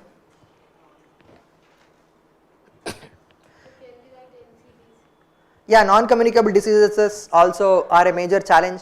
Actually, in 2017 there was a major milestone in India's health. In 2017, non-communicable diseases for the first time were highest in the disease burden of the country compared to communicable diseases. Recently it has been reversed because of COVID being a communicable disease. But again we will go back to normal situation where NCDs are major part of disease burden of the country compared to communicable diseases. NCDs means, like I mentioned, diabetes, or 1 in 7 people in India as of now have diabetes, and similarly blood pressure, and you can say heart attack, stroke, cancer, all these aspects are non-communicable diseases, and there is more and more burden as people become, you can say, older. There is increased burden of, you can say, non-communicable diseases. Associated cost of non-communicable diseases and managing these diseases is also, you can say, extra burden on families' incomes. Then increased demand for health infrastructure will be there now or not? As of now, whatever existing health infrastructure is not going to be enough. As disease burden increases, infrastructure burden will also increase. And tertiary care, quaternary care will also become more important. Tertiary care means, so in healthcare, primary care means where you go to a general doctor, like MBBS doctor. They will tell you what is wrong with you. That means imagine you had a small accident, then you go to doctor. They will say whether your bone is broken or not in general. So that is diagnosis. Then you will send you to orthopedic doctor. Your bone has a small crack. You put a bandage for 15 days. But orthopedic doctor will tell you more. Then that means specialist is seen. Specialist is basically secondary sector, secondary healthcare. Imagine they will see this. They will see that the crack is there, but inside there are 3-4 pieces of this bone. That means on outside it is looking like a crack, but it's actually it needs a surgery where they will put a plate or something, and then you can say a minimum small surgery has to happen. That means orthopedic surgeon will be consulted. This person is only orthopedic doctor in secondary, this secondary healthcare. Tertiary healthcare where operation or surgery procedures will happen. Then they will put a plate there. That is tertiary. Quaternary sector is basically where some researching, basic treatments are happening. Imagine somebody has cancer for which there is no medicine yet, but some research is happening. So they are going to try some experimental medicine on this person. That is quaternary care. You understood this? So here tertiary quaternary care types, you can say this will become more and more important because of increase in life expectancy of people. Increase in public health expenditure will also happen because majority of the older population, they are, you can say, they do not have pensions. In earlier generation it was thought that okay, if you have more children, at least one of them will take care of us. This was their insurance or pension policy itself, that having, you can say, extra child, so somebody will take care. But because more children are there, they could not afford them education and such other things, and they themselves are not financially stable now, and they cannot take care of their parents. This is leading to abandonment and not having adequate amount of, you can say, financial security in their final years. So this is the problem that they are facing currently, and that means government health expenditure will have to increase. That means government has to take care of those people who are, you can say, do not have adequate amount of money to take care. So government actually has tried to achieve 2.5% health expenditure, but even now also we have not been able to achieve it. But this goal itself seems to be very low compared to the kind of health expenditure we may need in future because of increase in, you can say, geriatric care required. That means older population care required. And out of pocket health expenditure currently is around 67% according to Lancet report. What is the meaning of this? Out of pocket health expenditure. Out of pocket means it is not coming from insurance, it is coming from the family itself. Why it is so high? Because insurance penetration itself is low, and when insurance will actually be covered, and the person, in many cases insurance will not give money for, you can say, many of the things that they are using even in this hospital. 70% they may give, 30% is not coming. Medicines they will not give, outpatient care they will not give, post you can say care post-op procedures and such other things, later reviews that happen with doctor, they will not pay for these things. So that means even if insurance is there, they will not pay full, and in many cases insurance itself is not there. Insurance penetration in India is very poor. Because of this reason, out of total money spent on health, 67% comes from people's own pocket. And this means that this is going to push people into poverty, or this is going to reduce people's disposable income or overall demand. As families grapple with, you can say, health challenges of older population, less money is available in the household for other expenses. You understood this? So then insurance penetration among the elderly is even more poor, because even those who want to buy insurance, insurance company will not sell the insurance to them. If they want to sell it, they will sell it at triple the cost, because a person who is 60 years old, probably it is highly likely that you can say some sort of health problem may arise. So that means the cost of insurance of elderly is high. So they should have taken insurance when they were maybe 30, 35, 40 only. Because they have delayed it, now it is costly and insurance is not easily available. This is one more problem. Then mental health issues also are, you can say, more increasing right now, because there is, like I said, a lot of cases are there where in villages, you can say older people are left behind and migration happens. In villages at least it's somewhat better, they will have their friends who they know since a long time. But in cities, if they bring them to cities and everybody goes to work and they are left in isolation at home, this is creating, you can say, mental health issues for elderly population. This is urban isolation is being created. So this is, you can say, challenges. Next, what are those challenges? What are the steps need to be taken to meet them? So steps need to be taken is second part of the question. Steps means what can we do to solve some of these problems? WHO has declared 2020 to 2030 as decade of healthy aging. That means focus on how to make sure that aging will happen in a more healthier manner. So what can we take as steps? First, we have to deal with NCDs, which are a major burden on entire country. That means we need to do lifestyle modification. We need to focus on healthy aging. Means this is basically changing lifestyle in such a way that preventive healthcare is focused upon. Imagine every 6 months or 3 months some medical tests become mandatory for everybody. If they have insurance, it should be mandatory. Insurance companies, we will mandate them. So it is good for insurance companies, it is good for the families also. Because if preventive healthcare is focused upon, we don't need to spend too much money on curative healthcare. Imagine borderline diabetes is identified. Then at that stage itself, if they change their diet, then they can prevent a lot of problems that may occur later if they don't have diabetes. You understood? So this way we can add preventive aspect. Insurance coverage can happen with government support. Government can take some of this risk and increase insurance coverage. This will reduce out of pocket expenditure and this will not affect serious economic aspect of families. Then increased health expenditure preemptively has to happen from government side. For this recently launched government scheme is there. What is the scheme? So yeah, Ayushman Bharat scheme you can mention. Within Ayushman Bharat preventive healthcare and National Health Policy 2017 also, we are trying to focus enough on Ayush and preventive aspect more than curative aspect. So preventive aspect will help us address this even before it arises, and whenever there are borderline type of a case, we will try to address it before you can say problems occur. Then in other countries they have created some solutions for problems. For example, in Vietnam they have created some sort of self-help groups for elderly population, where they will all come together, they will all try to solve their own common problems, they will create some events for themselves. They have found that happiness levels have increased among life satisfaction levels have increased when there is, you can say, a community that they create for themselves. So then it is going to create some sort of engagement. Isolation and mental health issues will not be created.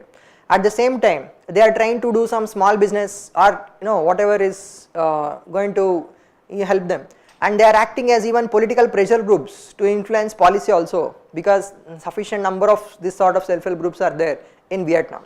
So this sort of a model can be implemented in India also, where the number of, you can say, older population is increasing. Their representation will help you can say identify exactly what problems they have, and this will come out easily and we will be able to address it as a separate issue. And then in Germany there is one more model where they have created daycare for older people and children at the same time. That means both will go to the same place. So there is, you can say, interaction between older people and children. This will lead to cultural preservation on one hand, at the same time mental health issues will be addressed. So this will lead to some sort of family type of environment in this daycare.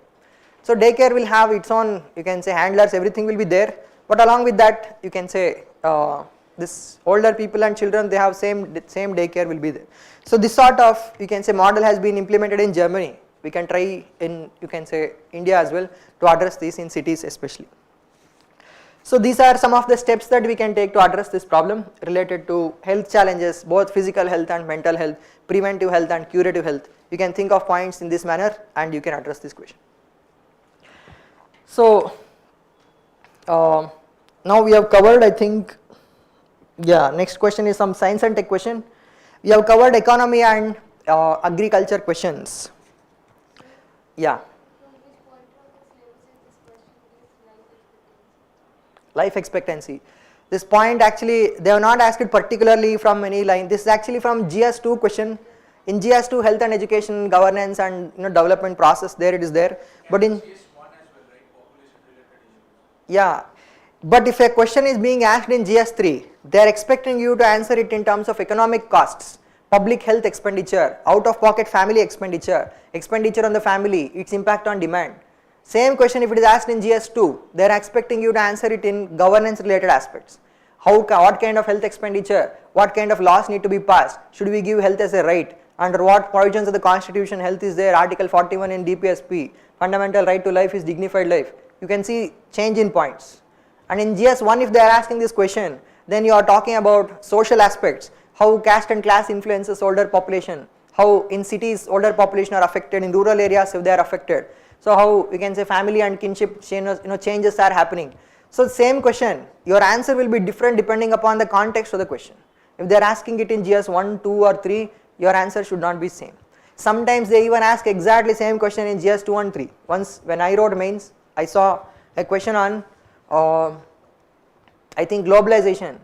Globalization is such a vast concept that you can talk about globalization in GS1 related to family, impact on, you can say, society, impact on caste, impact on class. In GS2, globalization now we are handling with regard to constitutional provision, 73rd, 74th Amendment Act, with regard to that where globalization is happening related to governance. You can say in polity, what agreements we have signed globally and how we are implementing it in India. And in GS3, globalization related to economy. And even in GS4 also you can talk about global ethics and in Indian ethics how they are sometimes, that means you are able to see that so many dimensions are there for the same issue, that, but you have to be conscious of what dimensions are important in this paper and maximize the points that you are writing from this particular paper. Then they will understand you are context sensitive and you have written relevant points in this paper and then they will give marks. You understood? They had asked even river interlinking in both GS2 and GS3.